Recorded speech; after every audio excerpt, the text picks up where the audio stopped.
We all need to unplug sometimes. For me, that usually means 5 nights in a tent in Maine in August, with my family, way too many mosquitoes, and absolutely no moving pictures.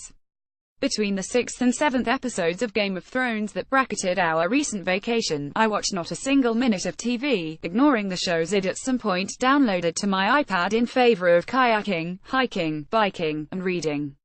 Yes, I brought an iPad camping. Judge away, but I had a 230-day streak going on the New York Times fiendishly addictive crossword puzzle app that wasn't about to break just to commune more fully with nature.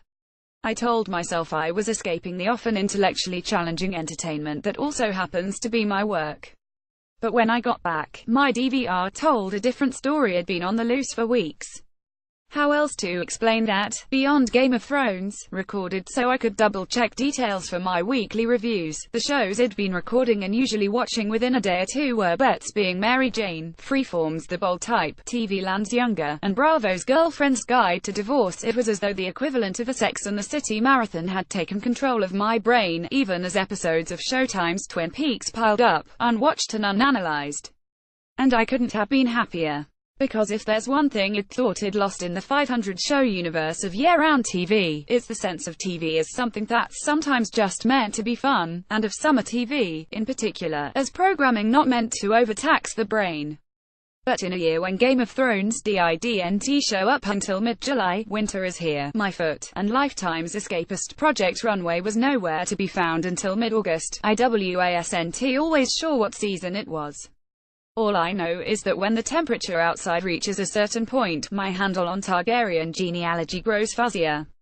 And that's when paying attention instead to fictional TV newswoman Mary Jane Paul Gabrielle Union of Being Mary Jane, or Liza Miller Sutton Foster, the 40-something divorcee masquerading as a millennial and younger, seemed like a great idea.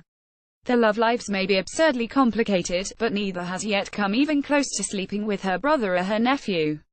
They spend their days and nights in a world free of White Walkers.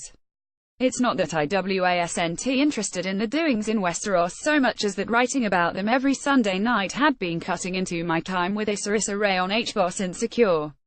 And if The Bold Type has offered me a little less escapism than might be expected from its glitzy promos, it's only because it's set in a media world I recognize a little too well. Yet, even as a recent episode dealt with looming layoffs, the clothes were still fabulous. Labor Day weekend isn't the absolute last gasp of summer TV. If real-life disasters on cable news haven't spoiled your appetite for the scripted ones, CBS's Salvation and Zoo aren't quite finished saving the world, and NBC's America's Got Talent, which is having its most-watched season ever, won't air its finale until September 19 and 20. By this time next week, I'll have begun sharing the results of dozens of hours spent screening new and returning fall series, including some, like Ken Burns and Lynn Novick's PBS series The Vietnam War 8 p.m.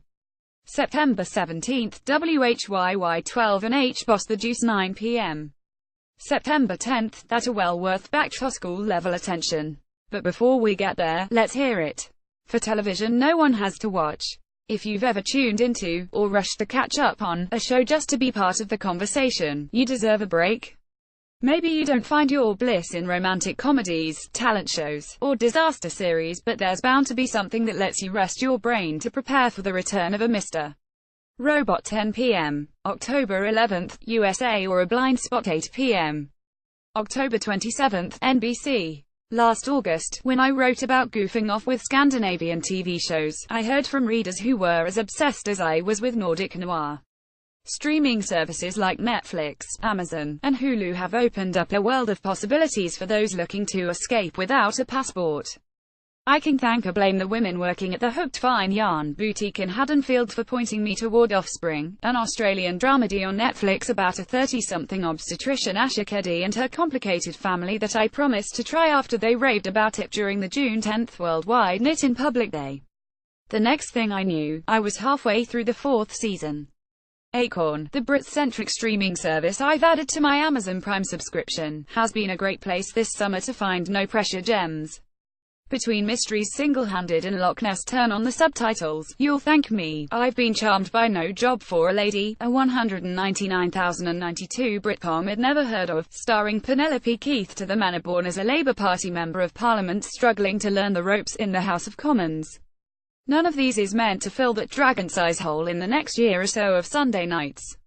You won't need to argue the finer points of the plot, or worry that you missed the episode everyone will be talking about on Monday morning. These are summer flings, and we should enjoy them while we can.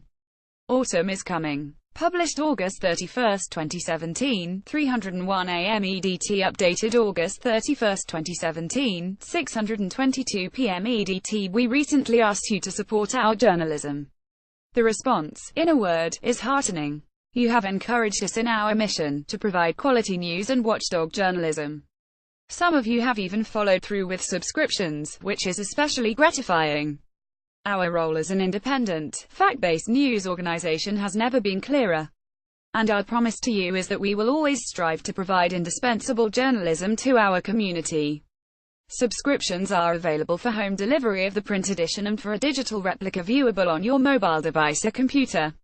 Subscriptions start as low as $25 per day. We're thankful for your support in every way.